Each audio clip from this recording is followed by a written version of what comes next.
Salut tout le monde, c'est Christophe. Je me permets de vous déranger. On s'attaque à la vidéo du deuxième roulage concernant mes essais. De manière globale, je suis très content du résultat. Ça a été la croix et la bannière. J'ai commencé avec un petit souci.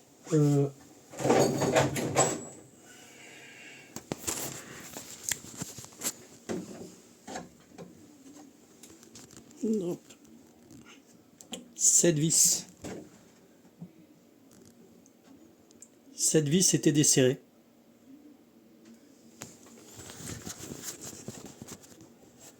Au départ très peu. Du coup, je me suis retrouvé avec une voiture bizarre. Elle jouait vraiment du train arrière, ça allait pas.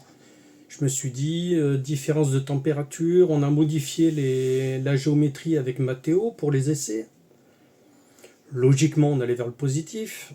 Et plus la journée passait, et au bout de peut-être 20 minutes, 30 minutes de roulage, j'ai fini par perdre la vis. Le cardan s'est déchaussé et roue libre. Du coup, moi je pensais à un pignon ou une bêtise comme ça. Au final, pas de pignon.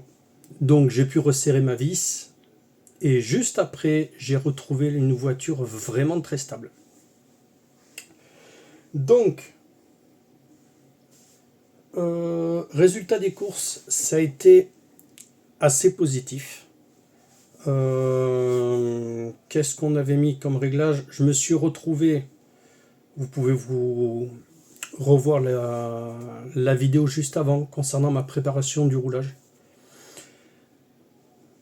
Une voiture plutôt saine. Au niveau de l'usure des pneus, je me retrouve avec un pneu relativement uniforme. On a encore des traces du roulage de la dernière fois.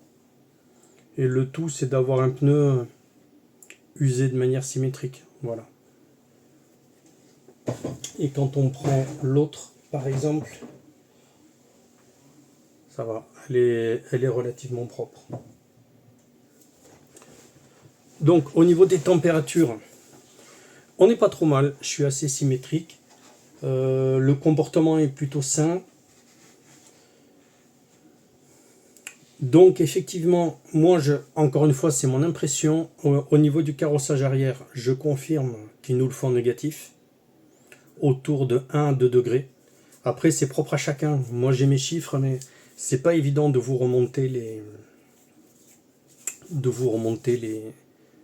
mes valeurs exactes, parce que vous tournez pas sur la même piste, vous n'avez pas le même pilotage, on n'a pas la même chose. Oui, concernant l'huile hydraulique des amortisseurs, je me suis retrouvé avec un châssis qui joue pas assez du train arrière. En gros, le châssis cabre quand il avance et qui plonge quand il freine. D'accord? Donc, il faut qu'il soit assez mobile. Et j'ai le train arrière beaucoup trop dur. Dans les amortisseurs Genius, j'ai mis de la 6000, je crois, de mémoire. Je vais descendre à 4 si je peux trouver. Je vais voir ce qu'on a de disponible sur Pau dans nos magasins RC.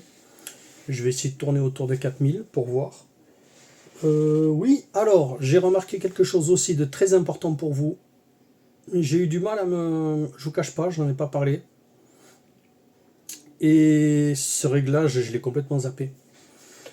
Donc, je vais essayer de trouver quelque chose pour vous illustrer ce que je suis en train de dire. J'en ai un peu partout. On va dire, le châssis, le mieux c'est de l'avoir le plus horizontal possible, c'est-à-dire de mesurer la garde au sol à l'avant et à l'arrière.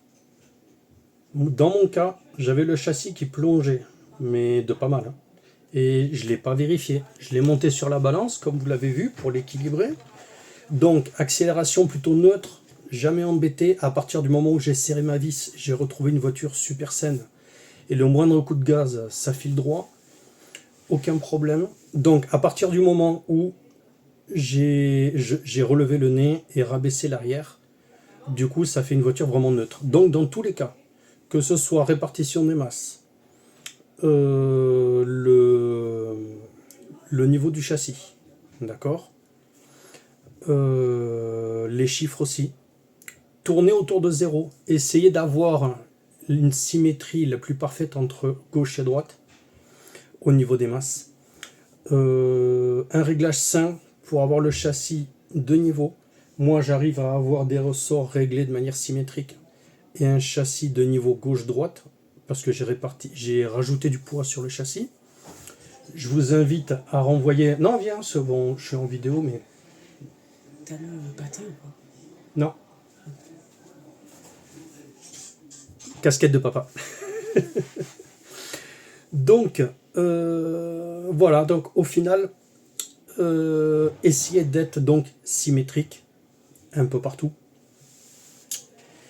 Et la petite astuce aussi, j'essaie de me souvenir un peu de ce que je voulais dire.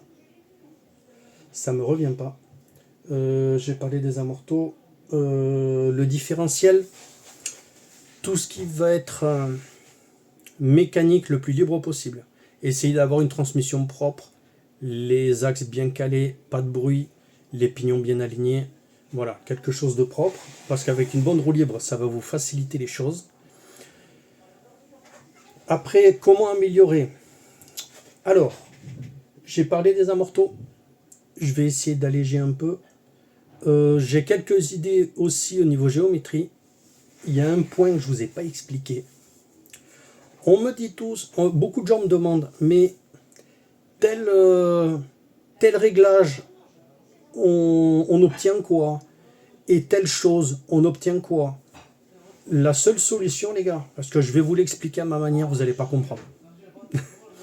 Donc la solution, c'est d'aller comme la chasse, par exemple. J'étais à peu près 16 degrés de chasse, qui était vraiment beaucoup trop importante, je l'avoue, parce que ça fait partie des points que j'ai laissés tels quels en me disant je verrai lors des essais. Donc imagine Harley, la fourche énormément penchée comme ça. Ça vous permet d'obtenir une direction, on va dire, qui enroule, qui est plutôt souple. Alors qu'imaginez un vélo avec une fourche à la verticale, mais vous allez avoir le moindre coup de guidon, ça va partir dans tous les sens. C'est vraiment vif autour du neutre. D'accord? Donc, pour comprendre réellement, vous prenez votre châssis pour les essais. Moi, c'est ce que j'ai fait. Certains du club m'ont dit « Oh là là, il roule pas vite et ça va pas, et ça va pas. » C'est normal, le châssis sort d'un banc et à partir de là, on adapte. On bouge un côté à l'excès, c'est-à-dire, normalement, on oscille autour de 5 degrés de chasse, autour plus ou moins, mais allez, peut-être entre 2 et 8 environ. Donc, si vous voulez savoir ce que c'est et le comportement d'une voiture à zéro de chasse, vous vous mettez aux deux extrémités. Une chasse à zéro, vous faites un essai et vous vous rendez compte. Logiquement, vous allez avoir une voiture qui est très vive autour du neutre et inconduisible. Et avec beaucoup de chasse, vous le mettez à l'excès. Le triangle inférieur, vous le décalez vers l'avant et le triangle du dessus vers l'arrière. Et vous testez le comportement sur 10 bonnes minutes pour voir un peu la sensation. Et après, entre les deux, qu'est-ce qui vous convient le mieux? On bouge le réglage, on refait un essai, et c'est vraiment un réglage à la fois, pas deux. Pour vraiment se rendre compte. D'accord? Pareil pour le carrossage. À l'avant, si je mets un carrossage négatif, qu'est-ce qui se passe? Et si à l'avant, je mets un carrossage positif, qu'est-ce qu'on obtient? Pour ceux qui ont vu mes vidéos, vous savez ce que j'ai mis. Je vous laisse le temps de faire un petit essai la prochaine fois. Essayez carrossage avant positif et positif ou négatif, d'accord? Et après, vous venez voir en commentaire, on en parle, ça permet de faire vivre un peu la chaîne et le groupe Facebook, d'accord? Et ça, donc, pour tous les réglages. Ok? Une barre anti-roulis, on va la mettre très dure, on va la raffermir. pour voir ce qui se passe. Ok? Et si vous y allez organe par organe, au final, vous allez trouver un réglage qui vous convient. Mais il y a un détail, c'est que si jamais vous partez à l'excès sur un réglage, comme moi pour la chasse, j'en avais beaucoup trop. Résultat des courses, la voiture, vous aurez beau toucher ailleurs, c'est le mauvais réglage qui va dépendre sur tout le reste. D'accord? Donc, autant au niveau prépa du châssis, on en a un peu parlé, mais là, puisque je suis en train de la salir en faisant les essais, pour le 5 mai, je vais avoir un nettoyage complet à faire. On va la faire en vidéo, pas en live, mais je vais montrer un petit peu mes procédés, comment je règle mon châssis. D'accord? Donc, pour le prochain roulage, assouplissement des huiles, je passe de 6000 vers 4000. La chasse à l'avant, elle est réglée à 0. Transmission, on est bon. Les freins, je dois les augmenter. Je ne l'ai toujours pas fait, mais effectivement, ça manque. Donc, pour ceux qui ont vu la vidéo du réglage des freins, j'ai mis du clinquant d'1 dixième entre le disque et les plaquettes. À mon avis, c'est beaucoup trop. Résultat des courses, le levier de frein, il faut vraiment le tirer loin pour que ça freine. D'accord? Donc, je vais réduire l'épaisseur, je vais passer à quelques centièmes. 6-8 centièmes pour voir, en mettant donc le clinquant pour réduire le jeu.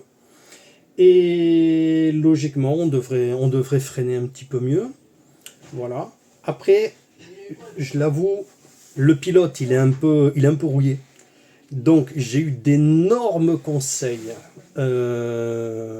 de pratiquants du club de Tarbes. J'espère que vous allez vous reconnaître. Comme d'hab, je ne donne pas les noms pour pas qu'il y ait de soucis. Un énorme merci pour l'aide. On apprend en écoutant les anciens et les gens qui connaissent. Donc, il faut travailler les trajectoires. Il n'y a pas photo. Et essayer d'être le plus linéaire possible. Et rouler. Il n'y a pas le choix, les gars. Voilà. Donc, là, ça nous fait 12 minutes 30 de vidéo. Qu'est-ce que je peux vous dire d'autre ? Je vais peut-être vous faire une vidéo de news. C'est vrai que ça fait un petit moment que je ne l'ai pas faite. Pour essayer je regarde mon châssis pour voir les points qui pourraient être ennuyeux. On avait le bitume à 38 degrés, il me semble. Et on a eu les pneus qui sont montés vers 50 degrés. En M1 à l'arrière de manière symétrique et M2 à l'avant. Avec ce mix-là, le réglage, franchement, pas trop mal. Et si je le montais au carré, c'est-à-dire 4M1 ou 4M2, les pneus à l'avant, ils chauffaient trop. Et donc, j'avais trop de dominance sur le train avant. Voilà. Plus une gomme est tendre, plus elle va accrocher. Donc, c'est un mix entre la montée en température, d'accord, et donc le type de gomme. Une gomme plus dure va monter moins vite en température, elle va moins accrocher, alors que le train possédant une gomme plus tendre va être dominant. Et vu que le train avant, en tournant, il s'oppose, c'est un peu comme en ski. Hein. Pour les skieurs de la chaîne, faites-moi un petit commentaire. Mais vous tournez les skis et ça a tendance, vous le sentez sur le ski, ça frotte. Mais là c'est pareil, on arrive à pleine vitesse, les roues tournent, il y a forcément une contrainte comme ça latérale. D'accord ? Donc les pneus avant chauffent plus vite que les pneus arrière. Et le point aussi important, c'est que le pneu qui est à l'extérieur du virage, de la parabole du circuit, qui prend appui, il va avoir tendance à chauffer un peu plus que le pneu intérieur, parce que c'est le pneu extérieur qui porte, comme la 2 chevaux, comme sur l'autre vidéo, je vous ai dit, la 2 chevaux, elle prend beaucoup de roulis, mais dans le virage, elle va prendre du roulis, et c'est la roue extérieure qui porte. Donc la roue extérieure avant, qui va chauffer donc plus, parce qu'à l'avant et à l'extérieur, il faut une gomme plus dure. Donc la plupart du temps, je suis en 3M1 et une M2. Voilà pour le petit secret. Petit aussi, parce qu'on parle de réglage, de géométrie, cette référence d'outils, qu'il n'y a aucun sponsor, il y a aucun sponsor, donc je vais essayer de vous montrer la ref si c'est faisable. Donc, en gros, c'est du Facom 1885.00R. Pourquoi je vous montre ça? Il y a tout simplement un rapporteur, d'accord? Bon, désolé pour la mise au point, avec une règle. Et là, on a un petit cran, on va dire un petit point ici, pour nous donner l'angle, formé par cette phase d'appui et la règle. Alors le comment, je ne sais pas, mais en gros, cette face va être en appui sous une table, et elle, je vais la bouger pour mesurer l'angle de chasse. Voilà, ça va me permettre d'être un peu plus précis lors de du réglage de ma chasse. Ok les amis? Bon, et ben voilà, j'ai fait une petite vidéo assez courte. Bis à tout le monde. Alors le prochain roulage, je ne sais pas. Je vous donne déjà un rendez-vous à ne pas manquer, s'il vous plaît. Faites le tour autour de tout le monde. On va faire la première Ligue Région de la Ligue 14 en live sur YouTube. Je vous le dis, la caméra sur le capot, et vous allez vivre avec moi les 3 qualifs et la course de l'après-midi. Demi ou finale, on verra ce qu'on arrive à obtenir. C'est mon petit Mathéo qui va s'occuper du live. Moi, forcément, je vais être sur le podium. Donc, n'ayez pas peur de mettre des commentaires, partagez. Faut que la chaîne monte. Je suis ravi de tout ce partage. Et encore merci à tous ceux qui participent à aider. N'hésitez pas à venir poster sur Facebook, sur notre, je dis bien notre, parce qu'on forme une petite famille entre YouTube et Facebook, qui pour moi est vraiment une seule identité. Celui qui a un problème RC, moi ou un autre, on va chercher une solution, on va partager, on va discuter, et on va y arriver. Et pour les anciens qui ont de grosses astuces à donner, qui veulent partager, eh bien, postez sur Facebook, il n'y a aucun souci. Et les gros sujets intéressants, je ferai le lien sur YouTube lors d'une vidéo, il n'y aura aucun problème. Voilà les amis. Bon, eh bien, je pense que avant le roulage, on fera un petit bilan de ce que j'aurais fait avant le roulage, ok? En espérant enfin descendre le chrono. J'ai fait un petit 26, alors que j'étais en 27 à peu près la fois dernière, et un châssis vraiment qui tourne bien à plat, propre. Mais après, reste à moi, à cause de mes gros tremblements, d'essayer de tenir mes trajectoires, d'être le plus précis possible. Mais pour ça, il faut rouler, rouler, rouler. Voilà. Donc, on va s'y mettre pour être le plus précis possible pour le 5 mai, la première Ligue Région, Ligue 14 dans la ville de Tarbes. Soit vous venez carrément au club, il n'y aura aucun souci. Il y a une zone prévue pour les spectateurs, alors que les stands sont accessibles aux gens licenciés, c'est normal. Donc n'hésitez pas à venir nous faire coucou, on a la buvette, les bonnes saucisses, les vendeuses super gentilles, et les vendeurs aussi. On a les boissons chaudes, le café, on a les boissons fraîches, donc il n'y a pas de souci. Venez nous voir, et puis voilà. Écoutez, moi personnellement, ça va faire ma première course de Ligue Région depuis peut-être 4 ans, 5 ans. Donc un petit retour aux sources. Avec le paternel, vous allez voir mon papou qui va faire le mécano. Enfin le retour entre le fils pilote et le papa mécano comme à l'époque, avec le petit-fils, mon fils Mathéo. Voilà, ça va être une super journée. Donc n'hésitez pas. Bis à tout le monde, bonne soirée et à la prochaine. Ciao ciao.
Je l'arrête?